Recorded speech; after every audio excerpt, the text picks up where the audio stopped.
Sebentar saya coba dulu ya. Oke. Oke, kita mulai ya. Bismillahirrahmanirrahim.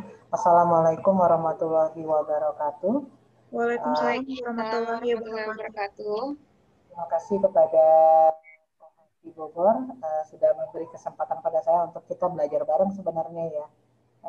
Belajar bareng karena memang apa ini materinya sebenarnya bukan hanya untuk yang sudah ini sudah ada yang sudah menikah atau masih single semua ini. Sepertinya masih lajang semua.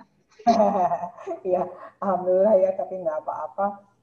Justru memang ilmu ini harus kita ketahui itu dari semenjak kita sebelum nikah gitu ya. Karena kalau sudah nikah ya itu sudah bukan lagi harus belajar, tapi sudah harus menerapkan ilmunya gitu ya. Ya, Kalau benar ya. saya, ya karena kalau udah nikah mah ya udah harus diterapkan ilmunya. Kalau sebelum nikah itu yang kita cari informasinya ya. Kalau saya lihat dari ininya apa namanya proposalnya cukup bagus ya tentang kesan reproduksi. Jarang-jarang para mahasiswa mau belajar tentang kesehatan reproduksi ya. Mungkin dulu SMA belajar ya, tapi di mata pelajaran biologi mungkin ya. Iya, Bu. Iya, Bu. Biologi ya. Nah, kalau ini kita langsung ke materinya. Jadi memang kalau di dalam ilmu kebidanan pun bahwa kesehatan reproduksi itu bukan hanya milik untuk para wanita yang sudah menikah. Jadi justru tingkatannya kesehatan reproduksi itu adalah milik dari anak-anak ini dari mulai balita SD, kemudian SMP dan seterusnya ya. Jadi sesuai dengan tahapan kehidupannya. Nah, kalau sudah jadi mahasiswa tentu dekat lagi ya tahapan kehidupannya untuk menikah. Nah, itu jadi memang kita apa namanya itu uh, perlu mengetahuinya. Ini juga sama-sama belajar ya. Jadi ada istilah mungkin kalau kita sering dengar gentle bird gitu ya. Apalagi sekarang para artis itu ya, mungkin lihat ya salah satu artis yang terkenal melakukan gentle bird itu Andin. Ya, tahu ya Andin ya. Ya, Bu. Andin kemudian siapa ya lagi artisnya melakukan gentle bird itu banyak. Aduh siapa saya lupa.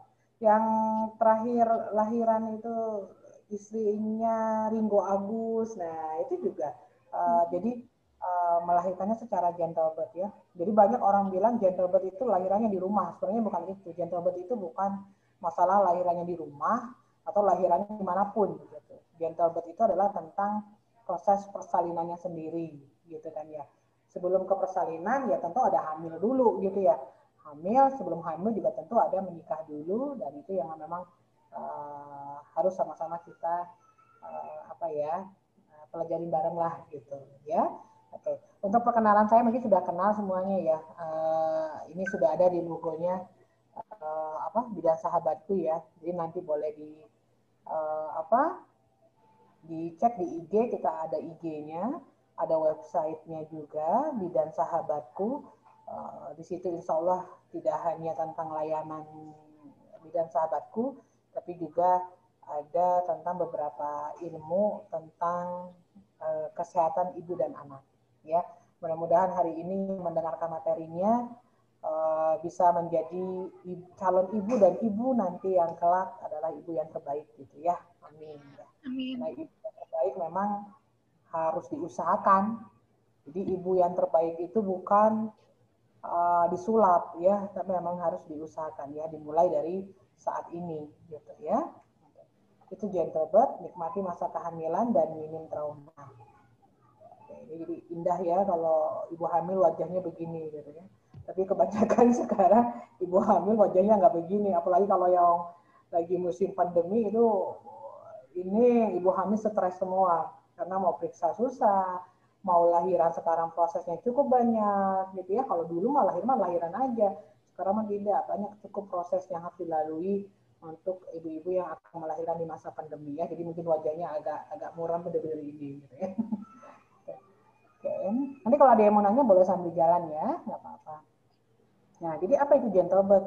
Gentle birth itu proses melahirkan yang damai, tenang, dan memanfaatkan semua unsur alami yang ada dalam tubuh seorang perempuan. Jadi kalau kita ngomongnya secara Islam, gentle birth itu ya melahirkan sesuai dengan fitrahnya. Gitu. Ya fitrahnya, kalau fitrahnya melahirkan itu ya damai, tenang, memanfaatkan apa yang ada di dalam tubuh sebenarnya. Jadi tidak berlebih-lebihan tindakan medis gitu ya, kemudian tidak berlebih-lebihan dalam hal emosi dan sebagainya. Jadi gentle birth itu apa?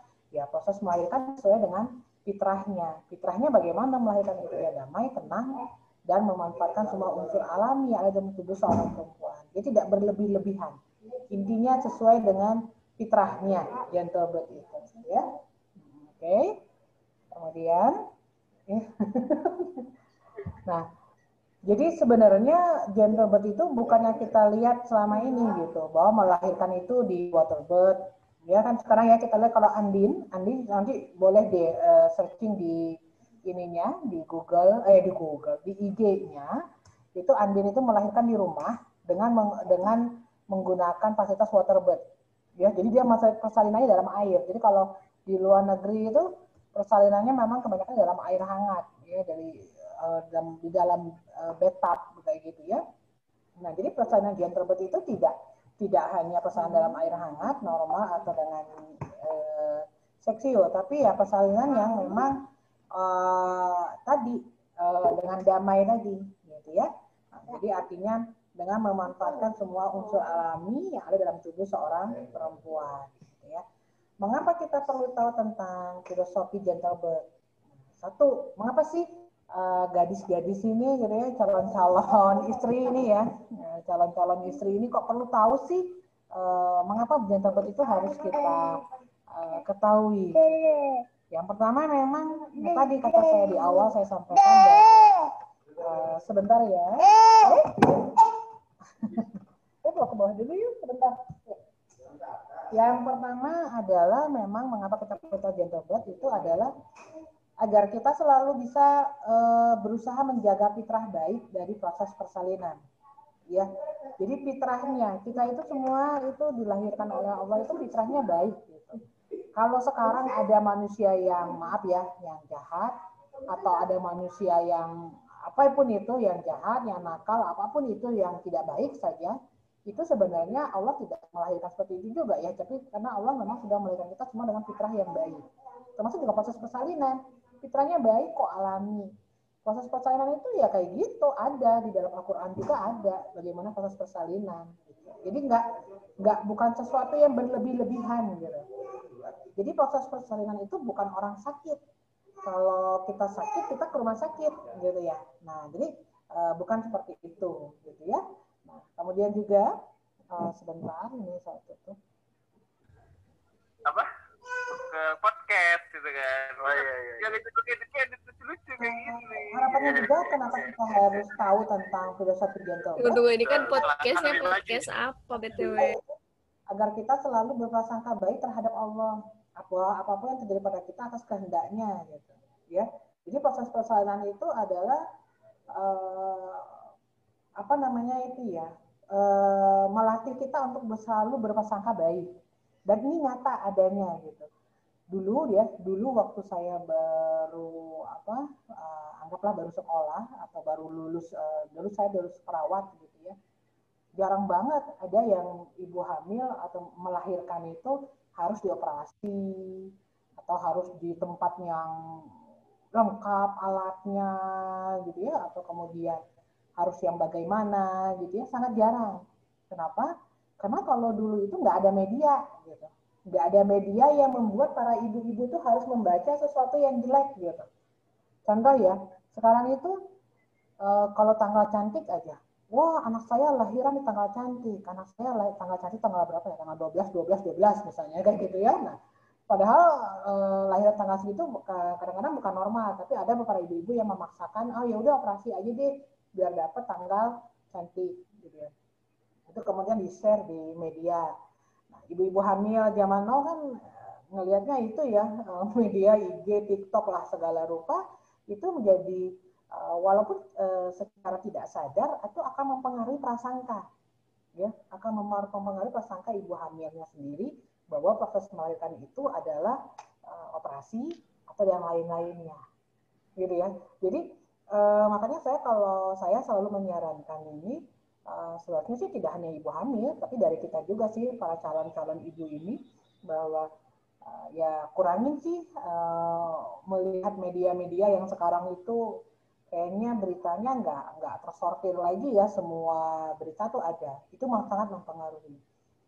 Saya punya juga pengalaman pasien ya, kebetulan beliau suka banget tuh baca-baca tentang jurnal penelitian. Ya, sama kayak mahasiswa gini tuh pasti kalau skripsi gitu-gitu ya pasti nyarinya jurnal penelitian ya gitu ya. Nah, jadi para pasien itu dia tuh karena dia orangnya akademisi gitu ya. Jadi cari tentang jurnal penelitian tentang proses persalinan itu kayak apa. Jadi selalu nanya ke saya, Bu, kata jurnal penelitian ini katanya gini-gini. Bu, kata jurnal penelitian ini katanya gini-gini. Jadi yang diceritakan ke saya itu semuanya yang jelek aja gitu. Nah, sesuatu yang jelek itu akhirnya mungkin sudah tidak sadar masuk ke alam bawah sadarnya. Dan itulah yang terjadi pada saat proses persalinannya. Percaya dan tidak percaya itu. Ya, jadi artinya apa? Ya, makanya kita harus tahu tentang gentle birth supaya kita bisa menjaga hati, supaya kita bisa selalu berprasangka baik. Ya, karena memang itu ada ininya ya, ada korelasinya.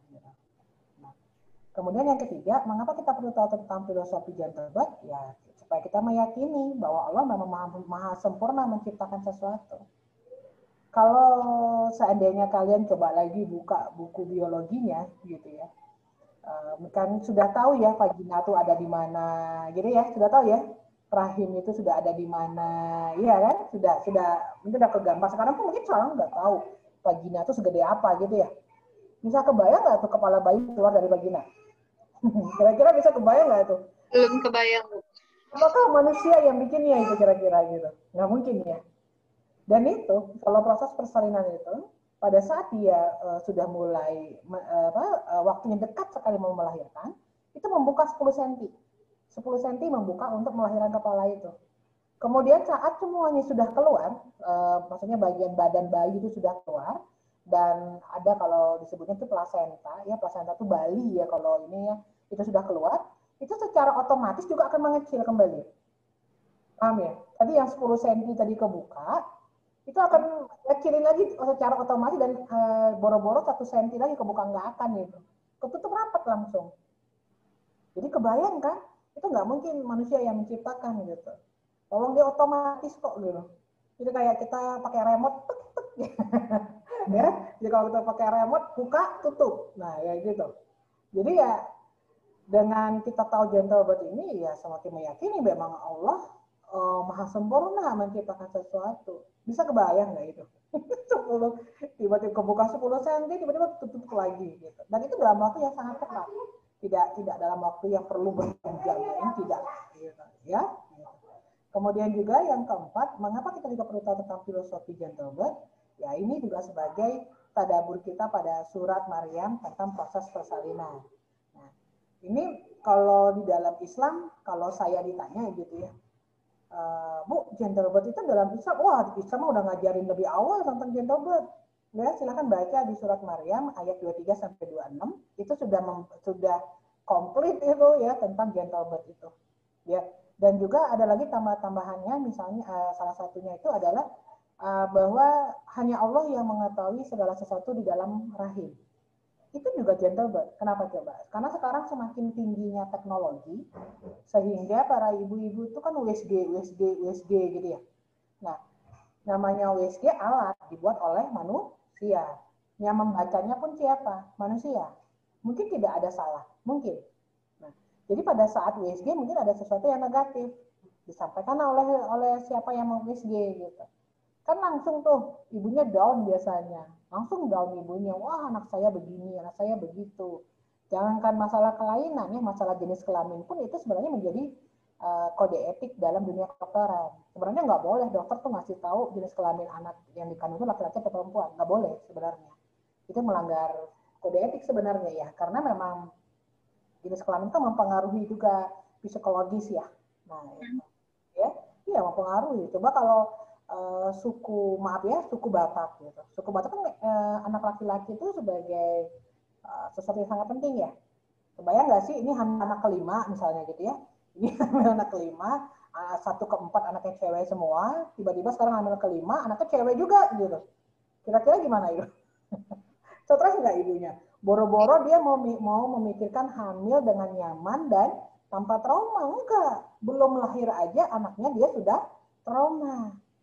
Nah, di dalam Islam itu ada bahwa ada ayat penenangnya. Apa? Ya, yang tahu isi dalam rahim itu hanya Allah. Bisa nggak berubah dari cewek ke cowok? Ya kalau salah baca organ ya bisa aja, dan banyak kejadiannya. Banyak. Teman saya juga ada sampai 9 bulan katanya kelaminnya laki-laki. Pas lahir dokternya coba kaget, cowok yang lahir. Ya, ada itu. Nah, ini jadi makanya kita perlu kenapa sih kita perlu tahu tentang filosofi gentle birth. Jadi kalau dalam Islam ditanya gentle birth udah lengkap. Termasuk proses bagaimana posisi melahirkan itu ada dalam surat Maryam. Apa yang dimakan, kemudian dalam surat Maryam dijelaskan yang dimakan itu adalah kurma yang sudah matang. Jadi dan itu sekarang diteliti di dunia kedokteran dan kebidanan. Dan sekarang sudah mulai marak, orang udah pada tahu kalau mau melahirkan makanlah kurma. Itu ada di surat Maryam. Ya, kemudian juga sekarang juga orang tahu kalau setiap mau melahirkan itu ada keluar dulu air ketuban. Kalau dalam surat Maryam dijelaskan mengalir anak sungai itu digambarkan seolah-olah itu adalah ketuban. Jadi ada. Ya, jadi kalau ditanya bagaimana tentang gentle birth, baca aja surat Maryam. Sudah ada. Jadi ini ilmunya bukan ilmu baru, tapi penamaannya adalah penamaan baru. Ya, ilmunya tidak baru, tapi penamaannya penamaan baru, gitu ya. Ini nanti lanjut lagi ya berarti ya? Iya, Ibu. Oke, nanti kabarin aja ya. Nah ya, ini ayat 23 surat Maryam itu, maka rasa sakit akan melahirkan anak, memaksa ia bersandar pada pangkal pohon kurma. Dia berkata, Maryam berkata, aduhai alangkah baiknya aku mati sebelum ini dan aku menjadi barang tidak berarti lagi dilupakan. Artinya apa? Rasa sakit. Jadi nggak ada ngelahirin itu tanpa rasa sakit. Kecuali dibius ya. Kalau dioperasi mungkin nggak berasa pada saat operasinya. Tetapi sudah operasi berasa sakitnya. Jadi artinya gentle birth, hypnobirthing itu tidak menghilangkan rasa sakit. Tidak, rasa sakit itu ada. Kalau yang normal ya, yang normal. Karena memang di surat Maryam juga dijelaskan rasa sakit. Dan memaksa dia bersandar pada pangkal pohon kurma, bersandar. Artinya memang posisi yang terbaik sudah diteliti ya. Posisi yang terbaik pada saat melahirkan itu adalah memang posisi setengah duduk kayak bersandar.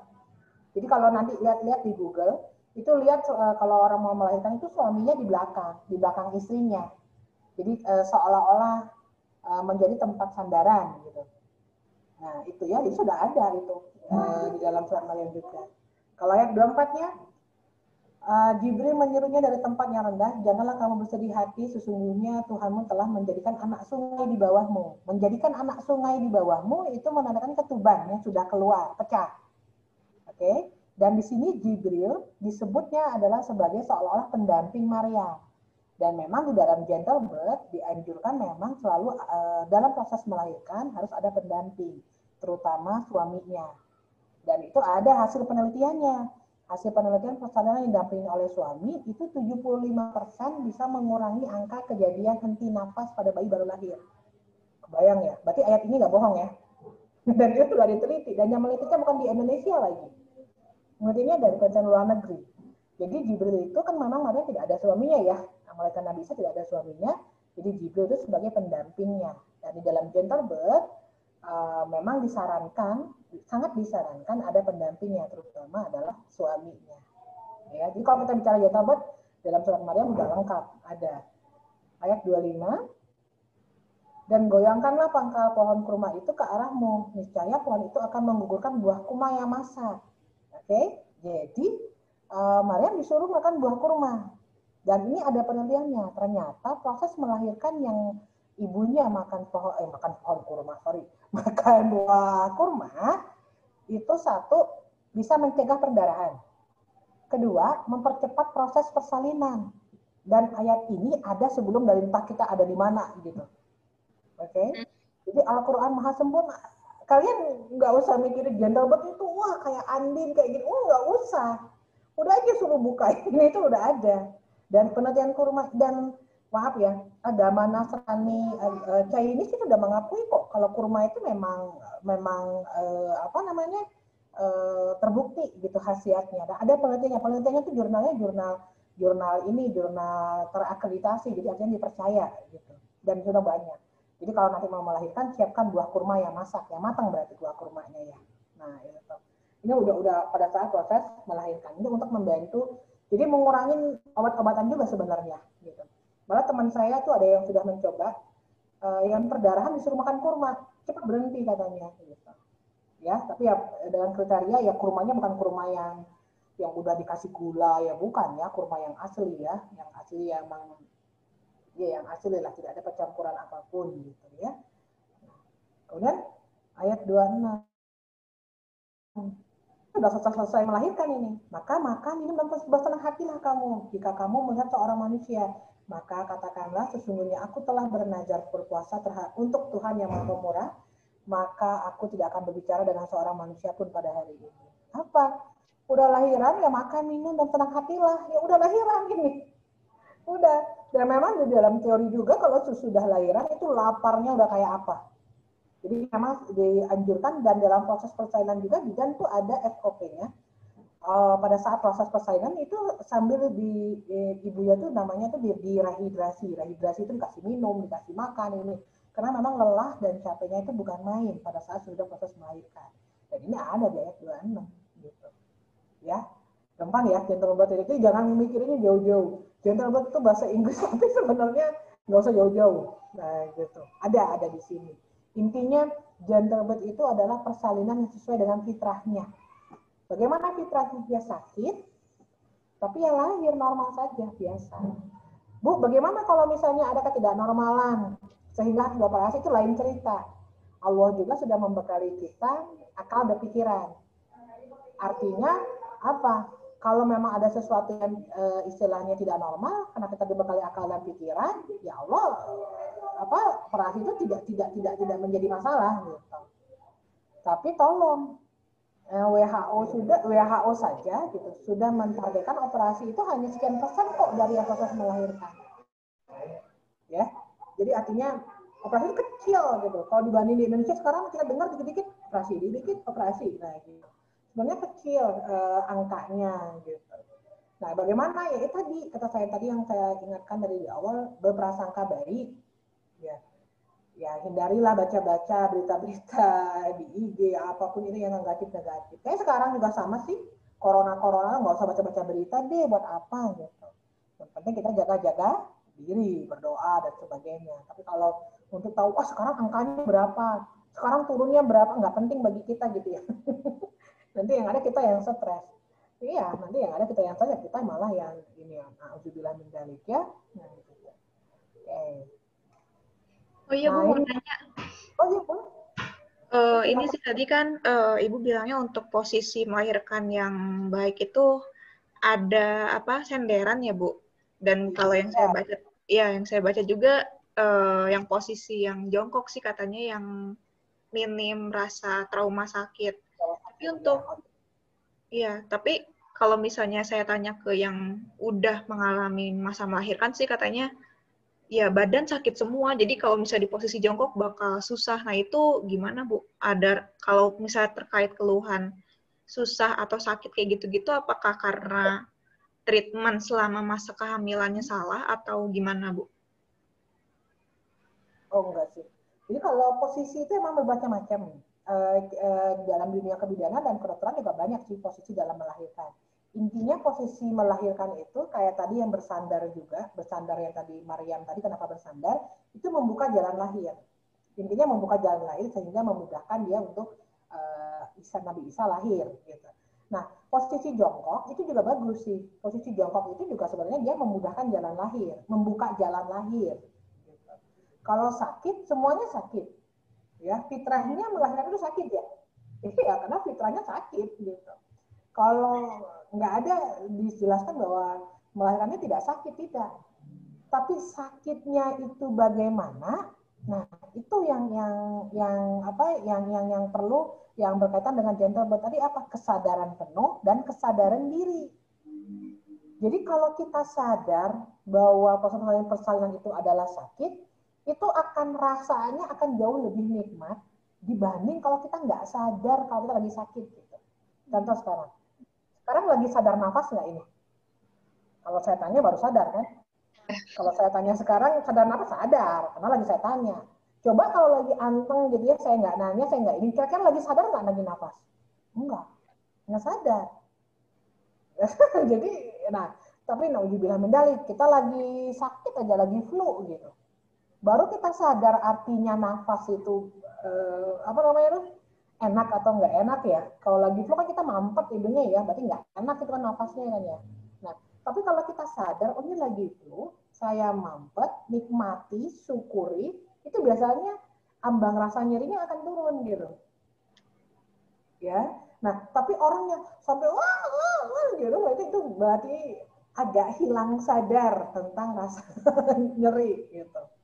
Agak hilang sadar. Nah, tapi ini Bu katanya kalau misalnya nih biasanya kan kita suka dibayang-bayang kalau mau melahirkan sakit, nah itu malah jadi bikin isi ibu takut, malah jadi susah buat melahirkan. Itu gimana Bu? Kan pasti malah bikin tambah stres nih kalau misalnya kita ini baru tahu oh ternyata kalau melahirkan tuh bakal sakit banget. Nah ini yang katanya sih bakal menghambat proses persalinan itu gimana Bu? Ya, karena berita yang didapatnya berita yang didapatnya tidak full gitu. Harusnya berita yang dapatnya begini, fitrahnya rasa bersalin memang sakit. Oke? Nah, beritanya yang didapatkan oleh ibu itu begitu. Fitrahnya memang Allah itu bikin sakit.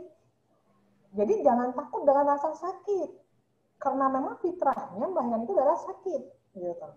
Oke, jadi kita harus lengkap memberikan penjelasan pada perempuannya. Gitu kan. Yang kedua, tapi rasa sakit tadi pasti ada kesudahannya. Apa kesudahannya? Ya lahir, gitu kan ya. Nah, gitu kan kesudahannya. Dan kemudian yang ketiga, bisa nggak mengurangi rasa sakitnya? Bukan mengurangi rasa sakit, tapi menurunkan ambang rasa nyerinya. Oh bisa. Gimana caranya? Ya tadi, mindfulness atau self-awareness, kesadaran diri kalau kita lagi melahirkan. Jadi makanya kata saya tadi senang kalau para calon-calon istri ini dan calon ibu ini ngerti gitu. Jadi memang kan yang berita sekarang di luaran itu mereka tuh sakit titik gitu. Melahirkan tuh sakit titik. Jadi kalau setiap orang mau melahirkan tuh bayangannya serem gitu. Padahal yang harus mereka ketahui adalah bukan masalah sakitnya, tetapi fitrah melahirkan itu memang sakit.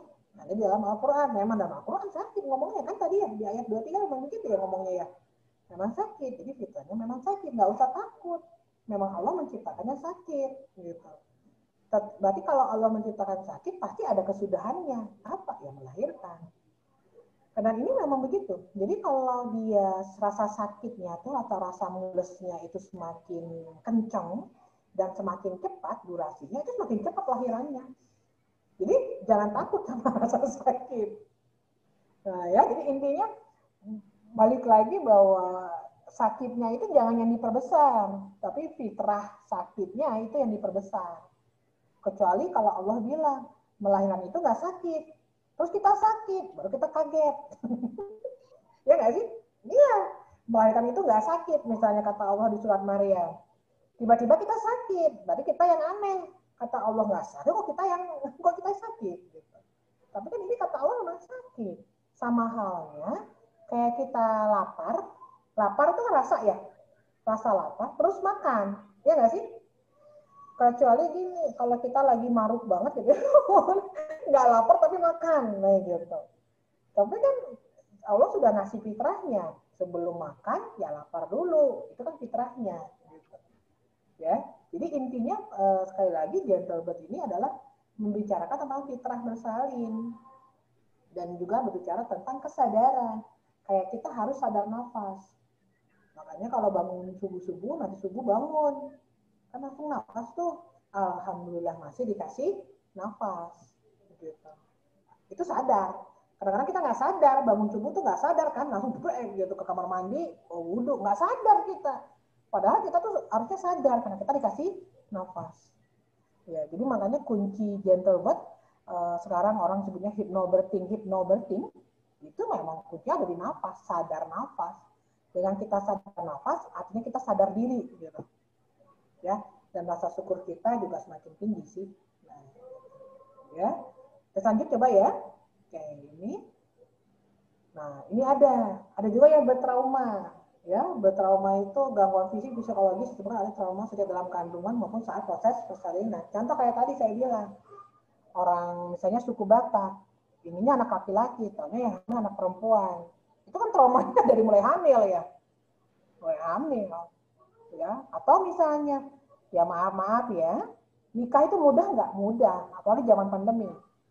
Mudah ya? Mudah, nggak usah biaya banyak kan, langsung ke KUA ya. Di KUA nggak usah dirayain kan, jadi deh suami istri. Benar? Benar. Mudah. Tetapi untuk setelah menjadi suami istri ada nanti kita peristiwa hamil dan sebagainya, itu yang harus kita pelajari. Itu yang harus kita pahami. Jadi tolong nanti, walaupun ini misalnya ada yang tidak hadir di dalam ini, nanti di-share aja ininya ya. Atau bisa di-record saja. Saya ikhlas. Ya Bu, di-record bakal kita upload nanti di YouTube biar bisa disebarluaskan informasi ini. Iya, amin. Ya bisa teman-teman bisa ngeliatin. Jadi sekarang mah sudah terbalik gitu. Persiapan nikah yang heboh, sesudah nikah pusing. Gitu. Jadi kalau hamil, hamil ke dokter gitu ya, kontrol tiap bulan. Melahirkan, oh iya gitu, melahirkan. Heboh mencari gimana supaya nggak sakit, gimana supaya lahirannya mudah. Lupa mempelajari bagaimana caranya untuk menjaga fitrah dalam proses hamil dan melahirkan. Ya, nah itu jadi tolong nanti ini. Dan saya juga punya rekomendasi buku, kebetulan saya kenal sama beliau, nanti boleh baca buku Persalinan Maryam, yang nulisnya Bidan Mugi. Nah, Bu Mugi ya beliau itu menceritakan tentang yaitu tidak perlu khawatir terhadap rasa sakit, karena emang ada fitrahnya itu sakit, gitu ya. Bertraumanya macam-macam, rata-rata sih karena proses persalinan. Jadi ya tadi saya bilang, terlalu banyak baca berita-berita yang negatif, akhirnya masuk ke alam bawah sadar, itu yang terjadi menjadi trauma. Dan banyak itu terjadi. Traumanya itu mending kalau cuma trauma saja. Ini kadang-kadang juga sampai mempengaruhi ke anak. Ya, misalnya postpartum blues. Banyak loh kejadian naudzubillah min dzalik ya, ibu-ibu yang sudah melahirkan itu sedih, terusnya postpartum blues, sedih, terus depresi. Itu sampai ada yang punya niat untuk membunuh bayinya. Banyak, dan itu kenyataan, dan ada yang sampai ibu-ibu yang melahirkan bayinya itu dibunuh bayinya. Dan ada beberapa tahun silam itu ada kejadiannya. Ya mungkin sekarang-sekarang ya wallahu alam bishawab. Kenapa? Ya itu ketidaksiapan. Taunya menikah, menjadi ratu dan raja sehari gitu ya, ratu dan raja sehari, kemudian hamil gitu, kemudian melahirkan dan sebagainya, lupa bahwa ada ini ya. Jadi nanti mudah-mudahan kita bisa terbebas dari inilah ya, amin gitu ya. Nih banyak kan ya pesanan yang lama dan menyakitkan itu juga. Jadi kalau kita tidak tahu bahwa fitrahnya melahirkan itu sakit, fitrah ya, kita ngomongnya fitrah, bukan rasa ya, fitrah sakit, mungkin aku bilang, waduh nyiksa banget ya ngelahirin sakit begini. Ya kan? Kalau udah kata-kata nyiksa yang keluar dalam hati, ya munculnya trauma. Saya nggak mau lagi ngelahirin, waduh nggak kuat saya sakitnya. Trauma ya akhirnya dia nggak mau punya anak lagi. Banyak itu kejadiannya. Dosa kan kalau kayak begitu ya. Nah gitu. Kemudian juga proses induksi, ada macam-macam proses induksi. Kemudian ya perasaan hilang kendali atau kontrol saat proses persalinan ya, dan lain-lain. Bayi dirawat ini apalagi masa pandemi begini ya, misalnya ibunya terdeteksi ini apa namanya itu COVID dan sebagainya, wah itu udah muncul trauma sekali ya. Jadi ini banyak macamnya, tapi trauma ini bisa istilahnya kita istilahnya kita cegah tentu dengan doa pertama kali gitu ya, doa dan berserah diri kepada Allah. Yang kedua ya tadi saya bilang, yakini bahwa ini adalah fitrahnya melahirkan. Gitu. Nah ini healing, bagaimana itu caranya healing? Kan kalau sekarang ada istilah healing trauma, ada istilah hypnobirthing. Kalau saya agak takut berbicara tentang hypnobirthing gitu ya, karena terus terang saya tidak paham tentang ilmu hypnobirthing. Gitu aja ya, saya anggap saja saya tidak paham tentang ilmu hypnobirthing. Tapi saya mencoba menggali dan mempelajari bahwa di dalam Islam healing trauma itu bisa dilakukan dengan berbagai cara. Satu, healing trauma itu membersihkan trauma ya. Pertama yaitu prasangka baik kepada Allah. Prasangka baik dulu saja. Apapun yang sudah terjadi oleh kita, prasangka baik pasti ada baiknya gitu ya. Kayak sekarang COVID, saya yakin 100% pasti nanti Allah akan memberikan kebaikan yang berlimpah untuk menggantikan COVID ini gitu ya. Kedua, istighfar. Istighfar itu akan menggantikan prasangka negatif yang muncul atau ada di dalam bawah sadar. Itu juga bisa gitu ya. Kemudian sholat taubat juga healing trauma. Apa? Dengan kita minta ampun kepada Allah, kita berharap kita akan diberikan takdir yang terbaik. Takdir yang baik apa? Persalinan nanti yang berikutnya, misalnya kan yang lebih nyaman dan sebagainya, gitu ya. Nah gitu. Jadi artinya, dan yang keempat ini, bagaimana healing trauma itu? Ya tidak perlu menghadirkan rasa sakit. Ada di buku Persalinan Maryam. Tadi saya sebutkan ya, silakan dicari bukunya. Maaf karena saya tidur di belakang. Ya, nanti boleh dicari bukunya. Persalinan Maryam. Yang nulisnya Ibu Mugi ya. Ini bagus sekali bukunya dan saya rekomendasi sekali ya buat teman-teman ya dibaca ya. Nah, jadi kalau saya bilangnya healing trauma begini. Kenapa Bu nggak hypnobirthing? Saya tidak paham itu saja. Ya, saya khawatir salah menyampaikan. Tapi dalam ini karena kalau dalam sepengetahuan saya hypnobirthing memang memberikan sugesti positif ke diri sendiri. Saya pikir ini dalam Islam sudah jauh lebih lengkap ya. Mudah-mudahan bisa mudah-mudahan saya tidak salah ya. Insya Allah nggak salah ya. Islam itu lebih lengkap. Nah, kalau ini panjang tentang tips pernapasan dalam persalinan itu panjang. Tapi nggak usah saya sebutin bagaimana cara nafas. Intinya kalau ditanya singkat saja, Bu, gimana nafas yang baik? Ya sadar nafas. Kayak sekarang, sadar nggak lagi nafas? Karena saya sudah sadar. Rasakan hembusan tarikannya, rasakan hembusan keluarnya. Itu sadar kan? Nah itu cara nafas dalam persalinan kayak gitu aja, sadar nafas gitu. Sebenarnya kalau kita hubungkan dalam agama kita, kalau kita sadar nafas, artinya itu mendorong kita untuk lebih banyak bersyukur. Alhamdulillah dikasih nafas ya. Dengan kita sadar nafas, saya ulangi sekali lagi, dengan kita sadar nafas, artinya kita diberi untuk meninggikan rasa syukur kita terhadap Allah karena kita masih diberikan nafas. Coba kalau kita nggak sadar, kita lupa kan oksigen itu udah berapa mili yang kita hirup gitu. Kalian mau tahu ukuran oksigen yang kecil, yang tabung oksigen kecil itu paling lama sejam, mungkinnya habis itu tuh. Dan harganya kan mesti beli gitu. Kalau tabung oksigen itu oksigennya harga ya harus beli gitu. Ya, berapa puluh ribu gitu belinya.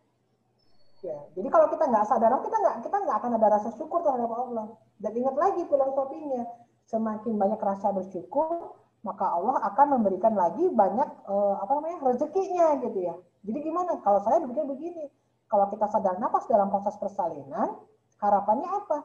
Kita banyak bersyukur. Setelah banyak bersyukur apa? Allah akan mempermudah gitu. Karena kan janjinya Allah. Setelah banyak rasa bersyukur, akan diberikan banyak rezeki yang lain, akan ditambah rezekinya gitu kan ya. Apa kalau dalam ibu bersalin ditambah rezekinya apa? Ya dipermudah proses persalinannya. Intinya begitu kok gitu. Ya saya coba dalamin aja kalau saya begitu sih. Ini nggak usah ketika kontraksi dimulai tarik nafas dalam dan perlahan-lahan melalui hidungnya. Iya nafas nggak ada yang melalui mana telinga nggak ada ya. Hidung pasti kan. Nah, gitu. Ya, nah ini bisa bisa disingkat sama saya ini. Jadi saat puncak kontraksi, ingatkan diri untuk terus bernafas pada tingkat santai dan nyaman. Dan minta pasangan. Jadi memang kadang-kadang kita kalau di proses persalinan itu, kadang-kadang suka, ya namanya manusiawi ya, karena suka lupa, gitu, sakit, gitu, suka lupa, gitu, aduh sakit ini. Nah, tadi fungsinya pendamping tadi untuk mengingatkan, Bun, Umi, ingat, ayo nafas. Nah, itu fungsinya pendamping. Tadi sama kayak di surat Maryam. Malaikat Jibril itu mendampingi Maryam tadi untuk mengingatkan, sabar Maryam, bahasa kita gitu kayaknya ya, sabar. Nah, mungkin dalam bahasa kita seperti itu mungkin gitu. Bahwa akan ada kemudahan setelah ini, nah gitu. Nah, itu fungsinya pendamping di situ. Mudah ya, jadi nggak usah ribet bicaranya tentang gimana ya, ini saja sebenarnya intinya.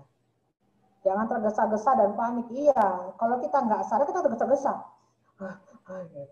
Jadi kalau kita sadar, oh ini lagi proses persalinan, oh ini lagi rasa nyeri itu datang karena memang pikirannya sakit, kita akan sadar, oke, nafas panjang, walaupun sakit nafas panjang, gitu ya. Nah, diingatkan kembali lagi oleh pendampingnya, insya Allah mudah-mudahan lancar. Gitu. Hanya itu saja sebenarnya, tidak banyak hal lain, gitu ya. Nah, ini beberapa posisi yang tadi saya sampaikan ini ya. Jadi suaminya di belakang, seolah-olah bersandar gitu ya. Nah, kalau ini juga suaminya nggak di belakang, tapi dia bersandar pada bantal. Kalau jongkok, ya hampir intinya nggak masalah sih. Tapi dalam surat Maryam yang diinginkan adalah posisinya begini. Ya, ini mempermudah jalan lahir. Jongkok juga bisa. Jongkok itu biasanya kalau yang bayinya sangat tinggi ya, kepalanya masih di atas gitu. Nah, itu untuk mempermudah turun kepala, biasanya dengan posisi jongkok. Gitu. Itu boleh karena gaya gravitasi bumi. Jadi kan dia turun gitu. Kalau dia tidak terlentang begini, kan terlentang, nggak ada gaya gravitasi bumi, agak menyulitkan bayi untuk keluar. Tapi kalau dia gaya gravitasi begini kan jadi memudahkan bayi itu untuk keluar, gitu ya, logikanya seperti itu. Gitu. Nah ini tadi hypnobirthing. Kalau saya nggak berani banyak bicara ini, saya khawatir salah, tapi ya seperti inilah kira-kira pengertiannya. Jadi metode yang menggunakan self hipnotis diri sendiri dan teknik relaksasi untuk membantu calon ibu merasa siap serta mengurangi persepsi akan ketakutan, kecemasan atau tegang dan rasa sakit terhadap melahirkan. Jadi ini intinya adalah teknik relaksasi. Jadi supaya ibu-ibu itu dikurangi persepsinya tentang bahwa rasa sakit melahirkan itu begini gitu. Ini mengurangi kecemasan. Ya. Jadi kalau kita balik lagi, ayo ibu-ibu, ayo yang muslim, ayo ingat kalau setiap setiap lagi hamil baca-baca tuh surat Maryam, gimana tuh fitrahnya melahirkan. Ingatin gitu. Relaksasi saja, kenapa? Melahirkan itu sakit gitu. Oke? Relaksasi saja, kenapa? Melahirkan itu memang ada prosesnya, pecah dulu ketubannya. Gitu, oke?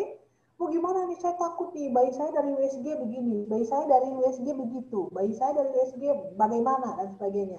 Ingat lagi, bahwa hanya Allah yang tahu segala sesuatu di dalam rahim. Selama itu belum lahir, berdoalah banyak-banyak agar kita diberikan takdir yang baik. Apa takdir yang baik? Anak yang sehat, soleh, cerdas, nah gitu terus doanya. Oh belum lahir. Mungkin nggak bagi Allah merubah yang katanya di USG itu ABCD kelainan gitu. Kalau kitanya mau takdir itu kan bisa dirubah ya. Ya salah satunya dengan doa ya, takdir itu ya bisa dirubah dengan doa. Ya udah kita robah, kita coba janji Allah itu. Gitu. Mudah-mudahan ini. Gitu. Ya jadi intinya ya dalam Islam ada hipnobirthing itu ya ini penamaannya. Nah, gitu ya. Ini prinsip utamanya memang memberikan sugesti positif. Sugesti positif itu tidak hanya diucapkan, tetapi juga gini, kita udah hipnobirthing nih sama ahli hipnoterapi misalnya. Tapi sudah selesai sesinya 1 jam kita hipnobirthing dengan ahli hipnoterapi, pulang-pulang dari sana kita bacanya beritanya negatif terus gitu. Ya, lebih banyaknya negatif atau positif nih sugesti masuk kan gitu ya. Jadi kan nggak penting, kita pastikan saja berita yang masuk ke kita adalah berita yang positif, bukan berita yang negatif. Gitu. Segala berita kita pastikan yang masuk itu adalah berita yang positif, bukan yang negatif. Gitu ya. Jadi tujuannya besarnya adalah untuk menghilangkan rasa takut, cemas, dan khawatir berlebihan saat persalin. Kapan waktu yang tepat? Kalau ini kan kalau secara ilmu hipnobirthing ya, bisa dilakukan usia kehamilan 28 sampai 32 minggu. Kalau saya bilangnya, kalau secara Islam ya dari kalian ini, dari kalian belum menikah. Ya, kalau saya bilangnya, ya sok, cobain deh. Dari sebelum nikah itu kalian sudah belajar tentang ini gitu. Insya Allah mudah-mudahan masuk ke alam bawah sadarnya semua. Insya Allah nanti akan menjadi para ibu-ibu yang sesuai fitrahnya gitu ya, ibu-ibu yang baik, ya udah gitu. Karena nggak instan. Memasukkan sugesti positif nggak instan gitu. Ya, jadi dari sekarang kalau saya tanya. Tapi kalau dari ilmu hipnobirthing ya memang di usia kehamilan 28 sampai 32 minggu. Ya, tapi nggak ada salahnya dari kita sudah mulai belajar. Gitu. Nah, ya, dalam Islam, metode hipnobirthing ini sudah sangat lengkap dan sempurna. Karena dari awal kehamilan, kita sudah diberi petunjuk bagaimana menghadapi kehamilan. Udah. Kalau saya pernah mendengar kajian Ustadz Adi Hidayat. Ada doa yang ayat Quran yang harus atau wajib yang dibacakan atau didengarkan sebelum janin berusia 4 bulan. Itu ada. Karena dalam Al-Quran juga ada, setelah janin 4 bulan itu mulai ditiupkan ruh ya. Nah, setelah 4 bulan bayi itu ditiupkan ruhnya. Gitu. Nah, saya mendengar kajian Ustadz Hadi Hidayat itu, sebelum 4 bulan Allah menetapkan takdir apa terhadap bayi yang kita kandung, kita harus banyak baca doa. Supaya takdir yang diberikan oleh Allah adalah takdir yang baik. Gitu. Itu sudah ada. Kalau kita sudah yakin bahwa kita sudah minta sama Allah yang baik, insya Allah akan dikasih yang baik. Dan itu sudah metode hipnobirthing menurut saya. Karena sudah memberikan sugesti positif kepada diri kita sendiri. Gitu ya. Nah, nanti dicari deh di YouTube kayaknya banyak ya kajian Ustadz Adi Hidayat tentang apa yang harus kita baca menjelang kehamilan 4 bulan. Gitu ya. Lawang di Al-Quran juga ada sih proses kehamilannya dimulai dari mana ya sampai di mana, itu udah Masya Allah banget sih itu. Udah maha sempurna Allah menciptakan kita gitu ya. Nah, oke. Sebentar. Adek, duduknya kelihatan. Nah, ini contoh ayat yang dapat mengurangi kecemasan kita dalam melihat hasil istri. Surat Luqman ayat 34. Dan mengetahui apa yang ada dalam rahim, dan tidak seorang pun yang dapat mengetahui dengan pasti apa yang akan diusahakannya besok. Oke? Hanya Allah yang tahu dalam rahim. Dan tiada seorang pun yang dapat mengetahui dengan pasti apa yang akan diusahakannya besok. Jadi tugasnya kita memang ikhtiar dan doa saja. Tugasnya kita cuma ikhtiar, doa. Ikhtiar, doa. Ikhtiar dan doa berbarengan. Kalau saya sedang berbarengan, atau bolehlah doa dulu. Gitu. Tapi jangan juga doa aja ikhtiarnya enggak, ya itu enggak ada gitu kan ya. Berbarengan gitu. Ya harapannya ya itu tadi. Nah, sampaikan ini ayat-ayat kepada ibu-ibu yang ini ya, apalagi sekarang ada USG 4 dimensi. USG 4 dimensi itu muka anak aja kelihatan gitu. Masya Allah banget ilmu teknologi sekarang. Kebayang banget itu. Kalau ada sesuatu Masya Allah, Allahu Akbar ya, ada sesuatu apa di mukanya gitu ya yang nggak sesuai dengan keinginan ibunya, apa nggak stres itu dari hamil? Belum lahir anaknya udah stres duluan. Kira-kira bagaimana nanti proses persalinannya? Lawang hamilnya juga udah trauma, apalagi nanti proses persalinannya. Tapi kalau kita meyakini ayat ini, gitu ya, meyakini ayat ini, semoga Allah melindungi kita. Gitu ya. Nah, oke, itu mungkin yang ini. Jadi apa yang dibutuhkan? Yang dibutuhkan dalam gentle keseimbangan antara fisik, hati, serta keyakinan terhadap Allah. Keseimbangan antara ikhtiar dan doa, serta prasangka baik kepada Allah. Intinya keseimbangan. Kita fisik terus yang kita, wah kita mau yoga terus sama hamil. Kita mau senam terus saat hamil. Tapi hati itu nggak yakin ya sama aja. Atau kita yakin terhadap Allah, hanya kita nggak ada ikhtiarnya ya sama aja. Intinya hidup ini seimbang. Ya, dan wah kita udah ikhtiar yoga dan sebagainya. Udah coba yakin terhadap Allah, tapi kita nggak sangka baik sama Allah ya sama aja juga gitu. Ya, jadi intinya memang keseimbangan untuk mencapai gentle birth tadi sesuai fitrahnya dalam melahirkan. Oke, kira-kira itu ya. Nah, pelaksanaan gentle birth tidak hanya tergantung kepada siapa yang menolong, tapi justru sangat tergantung kepada Allah, karena Allah yang akan mengabulkan pelaksanaan kita kayak apa nanti. Jadi kan kalau sekarang disebutnya gentle birth itu tergantung dari penolong. Enggak, penolong itu tergantung dari Allah gitu. Tangannya bidan, tangannya saya, tangannya bidan itu kan Allah yang menggerakkan gitu. Jadi gentle birth tergantung sama siapa? Tergantung dari Allah gitu. Kemudian wanitanya siapa? Ya ibu-ibunya gitu. Sekarang yang nolong pesannya profesor, wah udah sekali bertingkat tinggi aja, termasuk internasional dan sebagainya. Tapi kalau Allah tidak berkehendak dan ibunya juga tidak mendukung, yang proses sama aja sih, nggak bisa gentle birth juga. Suami dan keluarga sebagai pendamping serta penolong persalinan. Kita berhak ikhtiar untuk mencari penolong persalinan terbaik, itu harus kita lakukan, ikhtiar mencari penolong persalinan terbaik, tetapi tidak menggantungkan semuanya terhadap ke penolong persalinan. Tapi kita gantungkan kepada Allah, Allah yang mudahkan. Allah yang memberikan kemudahan proses persalinan kita, bukan dokternya, bukan bidannya, atau siapapunnya. Oke? Nah, itu yang saya coba ingatkan gitu ya, sama-sama sih, saya juga lagi belajar, sama saja gitu ya. Dan mudah-mudahan bisa ya, sama-sama kita belajar. Nah ini, yang tadi saya cerita. Ini kan tertutup rapat kalau proses ngelahirin. Ini ya, rapat ini, nggak ada buka-bukanya.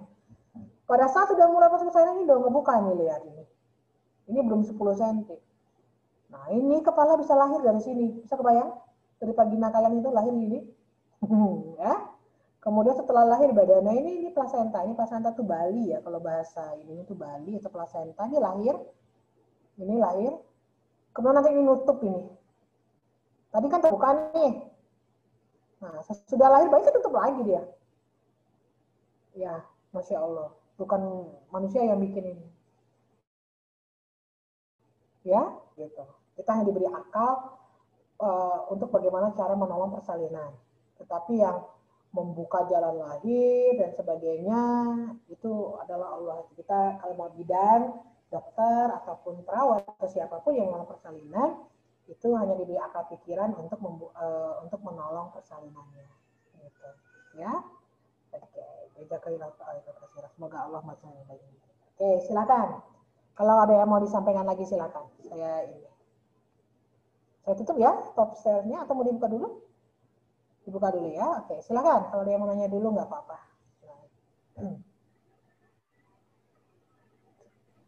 Ya, makasih Bu atas pemaparan materinya. Sekarang yang mau nanya boleh silakan bertanya. Tapi ini kayaknya cuma 3 orang, nggak apa-apa nih kita sharing-sharing aja. Silakan. Ya. Atau nanti misalnya ada yang udah ngeliat pertanyaan di belakang, silakan nanti WA saya. Insya Allah saya. Ya, insya Allah. Boleh mencatat nomor WA saya juga. Mana tahu Iya. sharing bareng kita ya. Ada yang nanti ini yang nggak ikut, kemudian nanti kita sharing bareng insya Allah ya. Mudah-mudahan ini panitia yang menyelenggarakan, kemudian men-share ini, mudah-mudahan juga dapat pahala amal jariah terbaiknya ya. Iya Ibu. Ini yang harus diperingatkan bahwa bukan takut rasa sakit, itu tidak perlu takut rasa sakit. Itu Ibu Mugi itu yang selalu berbicara seperti itu. Ibu Mugi itu tadi saya bilang yang penulis buku Kesadaran Maryam. Ya, jangan takut rasa sakit, jangan takut rasa sakit. Ya memang itu fitrahnya. Gitu. Fitrahnya yang sakit. Nggak ada yang nggak sakit. Gitu. Ada sih yang dibius, gitu ya. Yeah. Tapi itu beda lagi ceritanya ya. Beda lagi ceritanya mungkin dia ada sakit apa dan sebagainya, gitu ya. Silakan. Oh iya Bu, mau nanya nih. Kalau terkait posisi ini sebelum melahirkan itu pasti beda-beda atau cuma satu posisi aja Bu? Tergantung bukaan atau gimana? Posisi itu bisa beda-beda, tergantung antara keinginan ibunya, gitu ya, kenyamanan ibunya mau kayak gimana, dan juga kebutuhan. Jadi ada misalnya, oh ini posisi masih di atas bagian terendah bayinya, itu biasanya ada beberapa posisi yang kita sarankan untuk membantu prosesnya agar lebih cepat turun ke bawah, gitu. Ya, jadi ada. Jadi uh, boleh sih bebas mau bagaimana karena tergantung kita pasiennya juga nyamannya di mana gitu. Tapi memang kalau kepala udah mau keluar, kalau saya sih pribadi nganjurkan ya memang setengah duduk sih. Gitu. Ya. Saya ingin tanya Bu, Boleh boleh. eh, kalau misalnya gentle birth tadi itu kan apa sih yang alami, gimana sih tadi ya kalimatnya? Uh, Sesuai fitrahnya melahirkan. Fitrahnya. Memanfaatkan apa tadi gitu kan, ini secara alami. Kalau misalnya diharuskan dia untuk sesar, nah buat mencapai ke gentle birth itu gimana ya Bu ya? Kan dia sesar. Ya, sesar juga bisa gentle birth. Jika memang diharuskan sesar, karena memang Allah menakdirkan dia harus sesar, gitu ya. Ya bisa, apa? Gentle birth tadi kan saya bilang, salah satunya keyakinan terhadap Allah. Ya yakin bahwa memang sesar ini jalan terbaik. Itu kan juga sesuai fitrahnya. Tidak menolak-nolak, wah sesar itu jelek. Enggak kayak gitu. Kita meyakini kalau memang itu harus sesar, berarti memang takdir dari Allahnya harus sesar, gitu ya. Meyakini bahwa itu adalah memang takdir yang terbaik. Ya kan? Jadi kita salah satu syarat yang terbaik kan tadi keyakinan kita terhadap Allah ya, memberikan yang terbaik. Nah, gitu. Berarti gentle birth itu sendiri mindset kita tuh harus tahu kalau ini tuh fitrahnya hamil tuh seperti ini dan melahirkan seperti itu. Mau gimana pun jalannya ya Bu ya? Ya, mereka kita udah ikhtiar dan doa gitu, intinya kan gitu ya, ikhtiar dan doa apapun kesayangannya itu yang terbaik. Gitu. Ya, katanya maaf, saya sepertinya bayi saya udah mulai minta Oh haknya. iya Ibu. Ya. Jadi ini ada yang nanya nggak di sini? apa Oh, Ibu? Teh Yuni, ya. Oke. Iya, di kolom chat. Skoliosis, ini sepertinya skoliosis ya. Saya nggak bisa bilang nggak bisa normal atau bisa normal ya. Ini harus dicek dulu ininya. Ada beberapa kasus bisa normal kok skoliosis, jadi nggak ngaruh sih ya. Cuma kita harus cek dulu lah bagaimana apa namanya itu kondisi yang sebenarnya. Nah, gitu ya. Tapi intinya semua bisa normal. Ya. Saya boleh Ibu izin. kayaknya ini langsung saya tutup aja Ibu. Oh Boleh? iya boleh. Iya. Karena bayi saya emang udah minta haknya. Iya, tidak apa-apa Ibu, tidak apa-apa Bu. Sedikit closing statement dari saya Ibu ya. Jadi jangan takut akan rasa sakit untuk melahirkan, namun tingkatkan kesadaran akan fitrah bersalin agar gentle birth bisa dirasakan. Siap, mantap. Saya selaku selaku moderator, mohon maaf atas kendala yang terjadi ya Ibu ya. Terima kasih Ibu. Ya, saya tutup ya. Assalamualaikum warahmatullahi wabarakatuh. Terima kasih banyak Bu atas kesediaannya untuk mengisi materi pada malam hari ini. Sama-sama, terima kasih juga. Semoga sehat selalu ya Bu. Amin, sehat selalu. Salam sukses mulia. Amin. Teman-teman terima kasih banyak ya sudah menyempatkan hadir.